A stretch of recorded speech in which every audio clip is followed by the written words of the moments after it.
నమస్తే. సుప్రీంకోర్టు మీద నాకు ఎలాంటి ఆశ లేదు. ఈ దేశంలో సుప్రీం ఏది, కోర్టా, పార్లమెంటా లేక బ్యాండీ బజార్ లోని ముస్లింలా? బాలాసాహెబ్ ఠాక్రే అన్నమాట ఇది. నిజంగా సామాన్యుల్లో చాలా మందికి ఈ మధ్య ఇదే సందేహం వస్తుంది.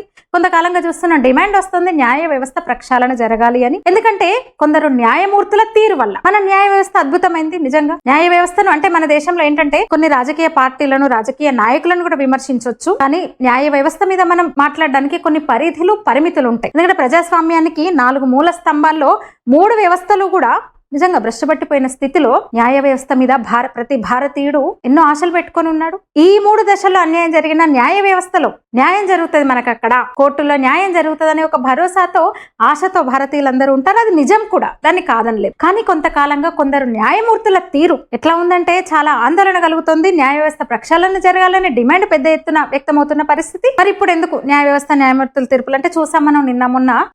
అసలు విచిత్రమైన తీర్పులు, విచిత్రమైన వ్యాఖ్యలు న్యాయమూర్తి స్థానంలో ఉండి. చెప్పిన కదా న్యాయ వ్యవస్థ మంచిదే, న్యాయమూర్తి ఆ స్థానము మంచిదే. కానీ కొందరి వల్ల, అందులో కూర్చున్న కొందరు విజ్ఞత కోల్పోతున్నారు. ఏం మాట్లాడుతున్నారో అర్థం కావట్లేదు వాళ్ళకి. పక్షపాత ధోరణితో వ్యాఖ్యలు చేస్తున్నారు, స్టేట్మెంట్లు ఇస్తున్నారు, తీర్పులు ఇస్తున్నారు. Assam judge, Karnataka high court judge, CJI సాక్షాత్తు చీఫ్ జస్టిస్ ఆఫ్ ఇండియా. ఏంటా మాటలు ఏంటి అసలు? మైసూరుతో మొదలు పెడదాం, పొరుగు రాష్ట్రం కర్ణాటకతో మొదలు పెడదాం. తాజాగా హైకోర్టు ఇచ్చిన తీర్పు హిందువులను వాళ్ళ మనసులను గాయపరిచింది, నిరుత్సాహపరిచింది. దేవి నవరాత్రులు రంగరంగ వైభవంగా జరుగుతాయి దేశవ్యాప్తంగా. మైసూరు, ఇంకా దసరా ఉత్సవాలంటే మైసూరు ఎక్కువ గుర్తొస్తుంది మనకు. పెద్ద ఎత్తున చాముండి హిల్ మీద కొలువైన చాముండేశ్వరి ఉత్సవాలు ఘనంగా జరుగుతాయి. లక్షలాదిగా భక్తులు తరలివస్తారు, విదేశాల నుంచి కూడా సందర్శకులు వస్తారు. ఆ చాముండేశ్వరి అంటే ఆ మైసూరు యాత్రను చూడడానికి, మైసూరు వేడుకను చూడడానికి, దసరా ఉత్సవాన్ని తిలగించడానికి. అలాంటి కార్యక్రమానికి ఒక ముస్లిం ఇన్వైట్ చేసింది గవర్నమెంట్, ఆహ్వాన పత్రిక వేసేసింది. కన్నడ రచయిత్రి బాను ముష్తాక్. దీని మీద చాలా అభ్యంతరాలు వ్యక్తమైనాయి. సెప్టెంబర్ 22 నుంచి అక్టోబర్ 2 వరకు దసరా 11 రోజుల పాటు దసరా ఉత్సవాలు జరుగుతాయి. దానికి గవర్నమెంట్ ఇన్వైట్ చేసింది ఎవరంటే బాను ముష్తాక్. మొన్న ఏదో బుకర్ ప్రైజ్ వచ్చిందంట, ఆమెకు పిలిచారు ఈ ప్రోగ్రామ్ కి. ఇంకోటి, పూర్తిగా చాముండేశ్వరి ఆలయము పూర్తిగా అక్కడున్న వడయార్ రాజుల ఆధీనంలో ఉంటది. ప్రస్తుత రాజు ఎంపీ, మైసూర్ ఎంపీ మహారాజా యధువీర్ వడయార్. కనీసం ఆయన్ని కూడా సంప్రదించలేదు గవర్నమెంట్. ఇతర చాలా కార్యక్రమాలు చాముండి హిల్స్ లో, చాముండి ఆలయంలో చాలా కార్యక్రమాలన్నీ వాళ్ళ ఆధ్వర్యంలో జరుగుతాయి. కానీ ఈ మైసూర్ ఉత్సవాల్లో గవర్నమెంట్ కొంచెం ఇన్వాల్వ్ అవుతుంది అనమాట. అంటే ఒక ప్రైడ్ గా మైసూర్ దసరా ఉత్సవాలను ఒక కన్నడ ప్రైడ్ గా గవర్నమెంట్ భావిస్తుంది. పెద్ద ఉత్సవం కాబట్టి గవర్నమెంట్ ముందుండి చేస్తుంది ఉత్సవాన్ని. మైసూర్ మన దసరా ఉత్సవాన్ని మాత్రం చాముండి హిల్ మీద అయితే కనీసం ఎంపీని కూడా సంప్రదించలేదు. లోకల్ ఎంపీ ఆయన మహారాజు ఆయనను కూడా సంప్రదించకుండా కర్ణాటక రచయిత్రి బాను ముష్తాక్ ను పిలిచారు. పోనీ ఆమె ఏమన్నా అమ్మవారి భక్తురాలా లేదా ఆలయానికి ఏమన్నా చేసిందా అంటే అది కూడా లేదు. ఆమె యాంటీ హిందూ అని చెప్తున్నారు పలుమార్లు. ఆమె రాతలు కానీ, ఆమె స్టేట్మెంట్ కానీ యాంటీ హిందూగా ఉంటే యాంటీ కన్నడ కూడా అని చెప్తున్నారు ఆమెను. మరి గవర్నమెంట్ కి ఏం నచ్చింది అంటే దీని వెనకాల ఉన్న ఉద్దేశం ఏందో మనం అర్థం చేసుకోవాలి. ఆమె అడిగింది కాదు వస్తానని చెప్పి. వస్తారు చాలా మంది. ఇప్పుడు వెంకటేశ్వర స్వామి ఏ దేవుళ్ళకైనా చాలా మంది ముస్లింలు భక్తితో హిందూ దేవుళ్ళను కూడా కొలుస్తారు. అంతవరకు మనకేం అభ్యంతరం లేదు. కానీ ఈమె ఏం చేసిందని ఎప్పుడన్నా చాముండేశ్వరి మాతకు మొక్కిందా కొండెక్కి? డీకే శివకుమార్ అంటాడు, మన ఎక్స్ లో వార్ జరిగింది, మహారాజా యదువీర్కున్న డీకే శివకుమార్ కి చాముండేశ్వరి ఒక్కరి సొత్తు కాదు, హిందువుల సొత్తు కాదు, కర్ణాటక ప్రజల సొత్తు, కర్ణాటక సంస్కృతి అంటున్నాడు డీకే శివకుమార్. అసలు ఏం వాదనది? హిందువులే కదా విగ్రహారాధన చేసేది, మహిషాసుర మర్దిని కదా చాముండి మాత. అసలు దాంతోనే కదా మైసూరుకు ఆ పేరు వచ్చింది. ఆ అమ్మవారి వేడుకకు అన్య మతస్థులు ఎందుకు అంత అత్యుత్సాహం ఏంటి గవర్నమెంట్ కి? దీని మీద కొందరు హిందూ సంఘాలు కొందరు కోర్టుకెళ్లారనమాట. అన్య మతానికి చెందిన వ్యక్తిని ఆహ్వానించడం ఏంటి, మీరే కొంచెం కలగజేసుకోవాలి, మీరు న్యాయం చెప్పండి ధర్మప్రభువులు, మీరు ధర్మం చెప్పండి అనుకుంటే వెళ్ళారు. చీఫ్ జస్టిస్ విభూ బక్రు అట్లనే జస్టిస్ సిఎం జోషి ఇచ్చిన తీర్పు ఏంటంటే దానిలో తప్పే ఉంది, ఎలాంటి లీగల్ లేదా కాన్స్టిట్యూషనల్ రైట్స్ ను ఉల్లంఘించినట్టు లేదు ఈ విషయంలో వ్యవహారంలో. విజయదశమి అంటే చెడుపై విజయానికి గుర్తుగా విజయదశమి చేసుకుంటారు. సెక్యులర్ కంట్రీ ఇది. ఈ దేశ సెక్యులర్ స్వభావాన్ని గుర్తు చేసేది ఇది. పైగా ఇది state sponsored cultural event. State government చెప్తుంది ఇది స్టేట్ స్పాన్సర్డ్ కల్చరల్ ఈవెంట్ గా గవర్నమెంటే చెప్తుంది. మీకు అభ్యంతరాలేంటి? ఆమె తప్పేం లేదా, ఆమెను ఆహ్వానిస్తే బాను ముష్తాక్ వస్తుంది, దసరా వేడుకలను ప్రారంభిస్తుంది అని కోర్టు కూడా చెప్పింది. ఇంకో కేసు, సిజేఐ సాక్షాత్తు సర్వోన్నత న్యాయస్థానం ప్రధాన న్యాయమూర్తి జస్టిస్ గవాయ్ ఏమన్నాడు మొన్న? ఖజురహోలో ధ్వంసమైన విష్ణుమూర్తి విగ్రహ పునరుద్ధరణ కోరుతూ ఒక పిటిషన్ దాఖలైంది. రాకేష్ దలాల్ అనే వ్యక్తి, నేను ఎన్నిసార్లు విజ్ఞప్తి చేసినా పట్టించుకోవట్లేదు, నేను విష్ణు భక్తుడిని, మీరు ఆదేశించాలి, పరమ భక్తుడిని, నేను మీ దగ్గరకు వచ్చినా దాన్ని పునరుద్ధరించండి విష్ణుమూర్తి విగ్రహాన్ని అంటే చీఫ్ జస్టిస్ అన్న మాట మనం చూసాం. చెప్పొచ్చు ఆయన మధ్యప్రదేశ్ లోని ఖజురహో ఆలయంలో ఉన్నదన్నమాట.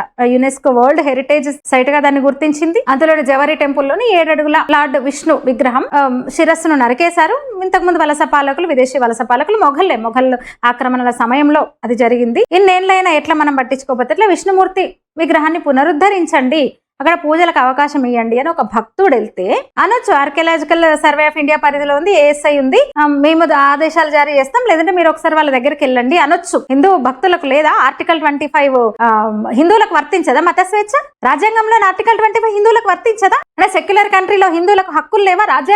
రాజ్యాంగం నిబంధనలు కూడా వర్తించవా? హక్కులు కూడా వర్తించవా హిందువులకి దేశంలో? ఏమన్నారు గవై? సిజేఐ బిఆర్ గవై ఏమన్నాడు? అంత దారుణమైన మాటలా? పరమ విష్ణు భక్తుడు అయితే విష్ణునే ప్రార్థించండి, ఆయన ధ్యానమే చేసుకోండి, వస్తాడు అంట. Go and ask the deity itself to do something now. You say you are a devotee of lord Vishnu, so go and pray now అంట. ఆ స్థానంలో కూర్చున్న న్యాయమూర్తి అంటే ఇంకెవరితో చెప్పుకుంటారు? హిందువులకి ఇంకా దిక్కెవరు అసలు? ఆయన అన్నమాట ఓరల్ గా. అంటే లిఖిత తీర్పులో ఇది లేదు. అంటే హిందువులను అంత అవమానించాలా, అంత తక్కువ చేయాలా? నిజంగా ముస్లిం పిటిషన్ అయితే, ముస్లింలకు సంబంధించి, ఇస్లాంకి సంబంధించి పిటిషన్ అయితే ఇలాంటి వ్యాఖ్యలు చేస్తారా ధర్మప్రభువులు, న్యాయమూర్తులు? ఏం మాట్లాడుతాం? ఇంతకన్నా ఏం మాటలు? ఆవేదన తప్ప ప్రశ్నించడానికి లేదు, నిలదీయడానికి లేదు. న్యాయస్థానం మీద మాట్లాడడానికి మనకు పరిమితులు ఉన్నాయి. సనాతన ధర్మాన్ని అవమానించినట్టు కాదా ఇది? కాదా? దీని మీద మాత్రం వివాదం అవుతుంది. చాలా మంది అసలు రాష్ట్రపతికి లేఖలు రాస్తున్నారు. కొందరు అడ్వకేట్లే దాని మీద లేఖ రాశారు. Advocate Vineet Jindal open letter రాశారు, బహిరంగ లేఖ రాశారు విష్ణుమూర్తి మీద. ఈ వ్యాఖ్య మీరు సనాతన ధర్మాన్ని అవమానించినట్టే ఉంది, మీ వ్యాఖ్యను వాపస్ తీసుకోవాలి, ఇలాంటి మాటను మీరు స్పష్టత ఇవ్వాలి దీని మీద అన్నారు. రాష్ట్రపతి రాష్ట్రపతికి కూడా ఆయన ఒక కాపీ పంపించారు. ఇంకొక అడ్వకేట్ సత్యం సింగ్ రాజ్పూత్ కూడా లేఖ రాశారు. ఇంపీచ్మెంట్ కోరారు ఆయన, అభిశంసన. అయోధ్య మహంత్ రాజు దాస్ కూడా ఇదే అన్నాడు, మత స్వేచ్ఛకు విరుద్ధం ఇది అన్నారు ఆయన. చాలా మంది అంటున్నారు, ఆయన ఒక్కరే కాదు. ఇదే విషయాన్ని నేను మీకు చెప్తున్నా. అంటే న్యాయ వ్యవస్థ మీద వ్యాఖ్యలు చేసే, తీర్పుల మీద కామెంట్ చేసేంత దాన్ని పెద్దదాన్ని నేను కాదు, కానీ తెలియాలి కదా విషయాలు. అంటే జ్యుడిషియరీలో ఇది ఒక యాంటీ హిందూ బయాస్ అని వీళ్ళందరూ ఆరోపిస్తున్నారు. లేదు, నేను అన్ని మతాలను గౌరవిస్తాను, సోషల్ మీడియాలో తప్పుగా ప్రచారం చేస్తున్నారు గవాయ్ అన్నమాట. తర్వాత కానీ తెలుస్తుంది కదా, అవమానించినట్టు ఉంది, పోని అనుకున్న వెటకారం చేసినట్టు, అవహేళన చేసినట్టే ఉంది కదా. కోట్లాది మంది భక్తుల విశ్వాసం, కోట్లాది మంది విష్ణువును దైవంగానే భావిస్తారు. అలాంటిది గౌరవనీయ ప్రధాన న్యాయమూర్తి అట్లా అనొచ్చునా? వేదన ఉండదా? బాధ ఉండదా? హిందువులకి మీకు లేదా? మనకు లేదా? ఎందుకు ఉండదు? మనం హిందువులం కావా? ఈ దేశంలో లేమా మనకు ఆర్టికల్ 25 మత స్వేచ్ఛ? మనకు మాత్రమే లేదా? అత్యున్నత న్యాయ వ్యవస్థ పక్షపాతంగా ఇదేమనాలి? హిందూయేతర పిటిషన్ మీద ఇట్లా ఏమన్నా గతంలో ఎవరన్నా కనీసం ఒక మాట అన్న నేపథ్యం ఉందా? లేదు కదా. అసలు ఎన్ని రోజులు ఇంత ఆవేదన చెందాలి, ఇంత బాధపడాలి హిందువులు? రాజ్యాంగబద్ధంగా ఈ దేశం మెజారిటీ ప్రజల పవిత్ర భావనల్ని, నమ్మకాల్ని, విశ్వాసాలని గౌరవించాల్సిన వాళ్ళు అపహాస్యం చేస్తే ఎవరికి చెప్పుకోవాలి? విశ్వాసాల్ని తక్కువ చేస్తే ఎవరికి చెప్పుకోవాలి? బేషరతుగా బహిరంగ క్షమాపణ చెప్పాలని ఆదేశించాలని ఇప్పుడు రాష్ట్రపతికి విజ్ఞప్తులు వెళ్తున్నాయి. ఆయన క్షమాపణ చెప్పకపోతే రాజీనామా చేసేలా చర్యలు తీసుకోవాలని డిమాండ్ చేస్తున్నారు పెద్ద పెద్ద వాళ్ళు, న్యాయ కోవిదులు, న్యాయ నిపుణులు. అవేం జరగకపోతే అసలు ఆ పదవికైనా అర్హులు కాదు. రాజ్యాంగంలోని 124/4 కింద అభిశంసన చర్యను ప్రారంభించాలని కూడా డిమాండ్ చేస్తున్నారు. పార్లమెంట్ కు సిఫార్సు చేయాలి దానికోసమని చాలా మంది ఇప్పుడు డిమాండ్ చేస్తున్నారు బయటకు వచ్చి న్యాయ నిపుణులు.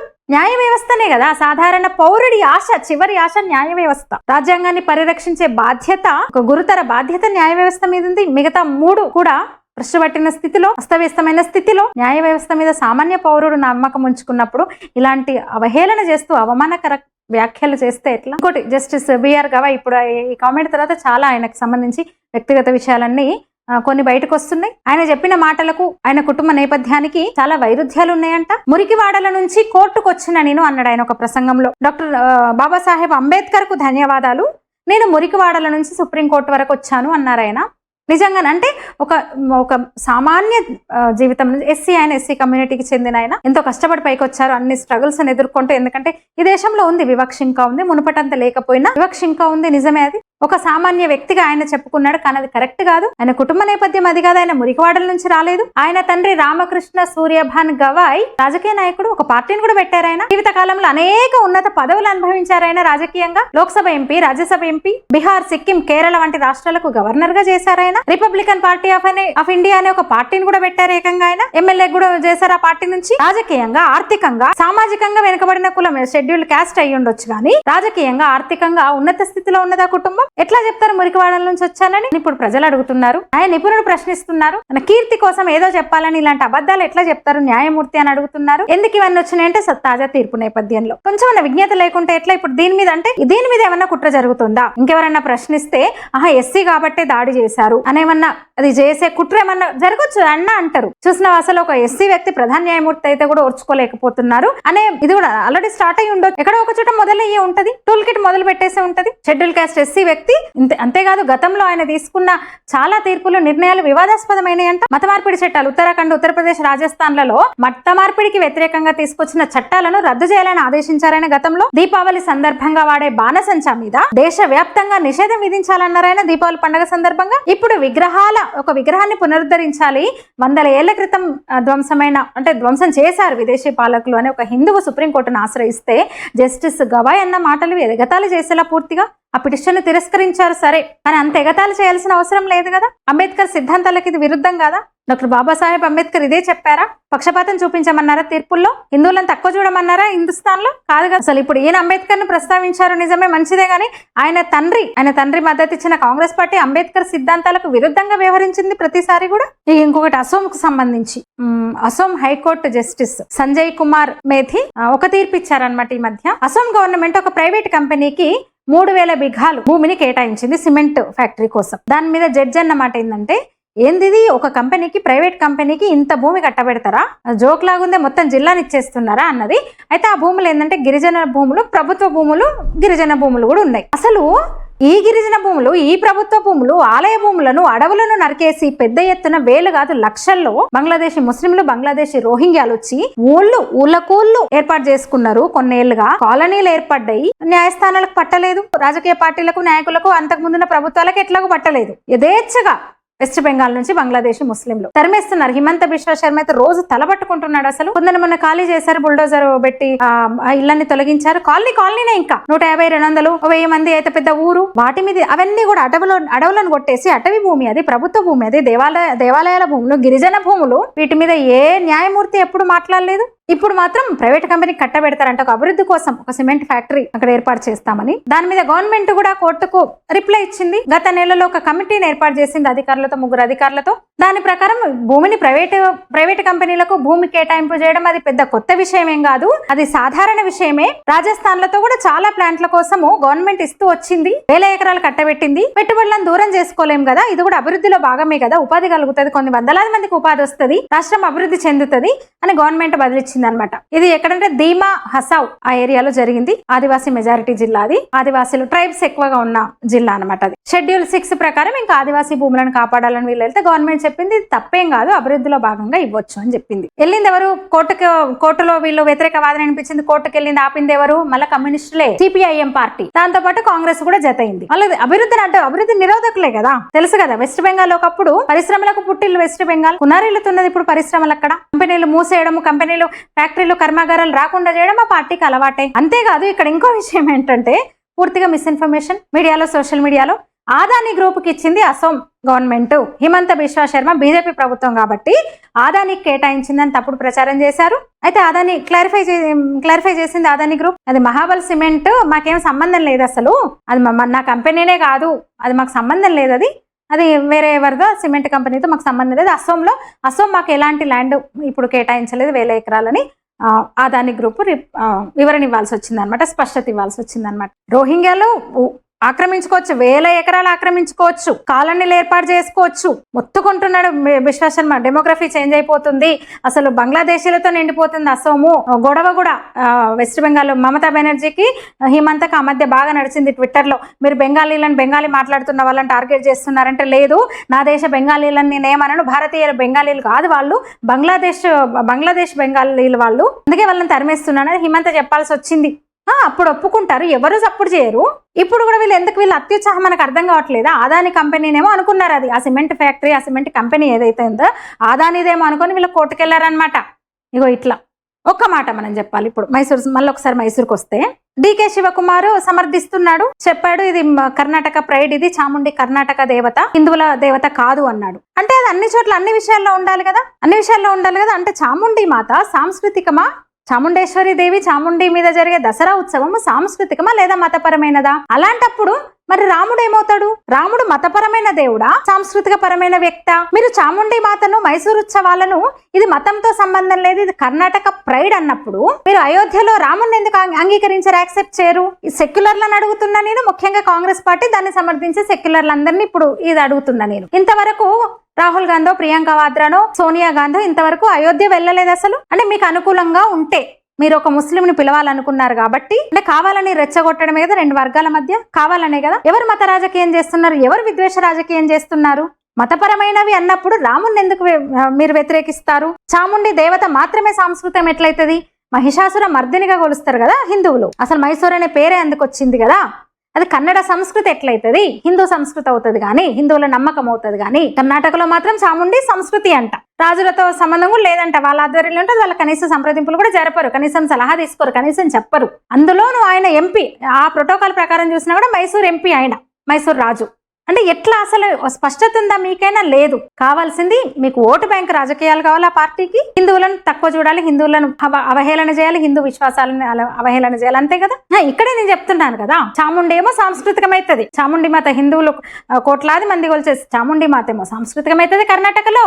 రాముడు మాత్రం మతం అయిపోతాడు, మతపరమైన ఇక దేవుడు అయిపోతాడు. ఎంత అన్యాయం చూడండి అసలు. ఇప్పుడు ఇండోనేషియాలో వాళ్ళు సంస్కృతిగా చూస్తారు, రామాయణాన్ని గౌరవిస్తారు, రాముణ్ణి ఆరాధిస్తారు, సీతా పేర్లు పెట్టుకుంటారు. ఆ చిహ్నాలు వాళ్ళు కంటిన్యూ చేస్తున్నారు. మెజారిటీ ముస్లింలు ఉన్న దేశాల్లో రెండో దేశం ఇండోనేషియా. అయినా రాముణ్ణి పూజిస్తారు, వాళ్ళు సంస్కృతిగా చూస్తున్నారు. మీరు నిజంగానే ఇక్కడ సంస్కృతిని భారతీయ సంస్కృతిలో భాగంగా ఈ దేశ సంస్కృతిలో చూస్తున్నప్పుడు మిగతా కూడా వర్తించాలి కదా. అంటే నేను రామాయణ మిథ్య అంటారు, రాముని తిడతారు. బెంగాల్లో అదే పరిస్థితి. కోల్కతా సంస్కృతి అన్నప్పుడు కాళికా ఉత్సవాలు, నవరాత్రి ఉత్సవాలు, కోల్కతా కాళీమాత సంస్కృతి అన్నప్పుడు దాన్ని పాటించారు. మళ్ళా అన్య మతస్థుల పండుగలు వచ్చినప్పుడు నిమజ్జనాన్ని వాయిదా వేయాలని ఆదేశిస్తుంది మమతా బెనర్జీ. ఈమె పేరుకు మమత, కానీ మమతంతా అక్కడ కురిపిస్తుంది. ఇక్కడ ద్వేషం ఉంటది, అక్కడ మమత కురిపిస్తుంది ఆమె. అంటే చూడండి వీళ్ళు ఎంత నీచ రాజకీయము. పార్టీది, ఆ సెక్యులర్ పార్టీలది, నాయకులది. హోదాలు, పదవులు, రాజకీయంగా కూడా పదవులు తెచ్చుకొని హిందువుల ఓట్లు తెచ్చుకొని వర్గంలో పుట్టడం వల్లనే, ఇక్కడ రిజర్వేషన్లు ఉండడం వల్లనే ఆ స్థాయికి వెళ్ళి పొలిటీషియన్స్ హిందువులకు వ్యతిరేకంగా మాట్లాడతారు. ఇదేం విలువలు, ఇదేం అసలు కృతజ్ఞత కదా. అది విష్ణు వస్తాడా అని ఎట్లా అంటారు? ఎంత వెటకరంగా, అసలు ఎంత అపహాస్యం చేసేలా. పెరియార్కు మరి ఈయనకి ఇంకా తేడా ఏముంది? పెరియార్ కూడా అదే అన్నాడు కదా, దూషించాడు కదా పెరియార్ అనేవాడు కూడా. చులకనగా మాట్లాడాడు కదా హిందూ దేవుళ్లను, హిందూ విశ్వాసాలను. ఏం చేస్తారు? ఏం చేయలేరు హిందువులు. ఆవేదన చెందుతారు, ఆందోళన చెందుతారు, క్షోభిస్తారు. వ్యవస్థను సంక్షోభితం చేసే మాటలు కావా ఇవి వీళ్ళవి? అత్యున్నత పదవులు పొందడానికి మీకు హిందువులు కావాలి, ఓట్లు కావాలి. హిందుత్వం వల్లనే వచ్చిన అవకాశాలను అందిపుచ్చుకొని హిందూ ధర్మంలో ఉన్న విశ్వాసాలను మీరు దెబ్బతీస్తారా? ఇంత హిందూ వ్యతిరేకత ఎందుకు? హిందూ వర్గంలో, హిందువుల్లో పుట్టి హిందువుల ద్వారా ఎదిగి రాజకీయ నాయకులైనా, ఇంకెవరైనా, ఆ మూర్తులైనా ఈ మూర్తులైనా, ఇతర దేశాల్లో ఎట్లా ఉంది? చీఫ్ జస్టిస్ అంటే ఆ హోదా, పదవి చాలా గొప్పది. మనం ఆ చైర్ని, ఆ స్థానాన్ని అసలు మనం తక్కువ చేయట్లేదు. నేనైతే అసలే తక్కువ చేయను. కానీ కొందరు వ్యక్తులు ఆ పదవికి వన్నె దేవాల్సింది పోయి ఆ హోదాకి వాళ్ళు చాలా విజ్ఞత కోల్పోతున్నారు. ఇంతకన్నా మాట్లాడలేము. చెప్పిన కదా కొన్ని పరిధులు, పరిమితులు ఉంటాయి. ఇంతకన్నా మాట్లాడలేము, ఎవరం కూడా మాట్లాడలేము. ఇలాంటి సందర్భాల్లో మా ఆదిశంకర్లు ఏం చెప్పారు, మా ఆగమ శాస్త్రాలు ఏం చెప్తున్నాయి, మా పురాణ ఇతిహాసాలు ఏం చెప్తున్నాయి, మేము నమ్ముతాం. మేము మా శాస్త్రాలను, మాకు శాస్త్రాలు ఉన్నాయి, మఠాధిపతులు ఉన్నారు మాకు, ఇప్పుడు పీఠాధిపతులు ఉన్నారు మాకు.